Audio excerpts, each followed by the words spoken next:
Sabbiiti ewedde bannamukago baalina okulindirira Mbabazi okusalawo ku ssaawa envannyuma ku kusalawo kwe oba ng'ayingira omukago guno oba nedda. Ku ssaawa esembayo Mbabazi yayingira mu mukago era nga kino kirabika nga kyawa bannamukago amaanyi. Kaakano Dr Besigye agamba nti bannamukago bekiiranya ku Mbabazi era nga kino tekimusanyusizza. Bw'atyo atiisizza okwabulira omukago guno n'okusingira ddala ssenga bano tebamulonda kukwatira mukago guno bbendera mu kalulu ka 2016.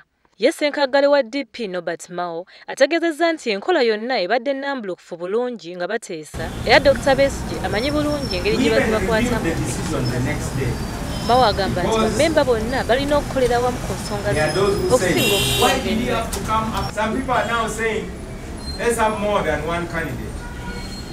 In other words, Norbert Mao should contest, Gilbert Bukenya should contest, Kepi should contest, but ye Dr Besigye akyasibye ekyonga ng'agamba nti engeri Mbabazi gye yayingizibwa mu mukago teyali nnambulukufu bulungi. Mao akalambira nti waaliwo okuteesa n'enzikiriziganya ku buli kintu kyonna ekyatuukibwako ne Besigye yalimu. The process of making the decision to extend time was collective.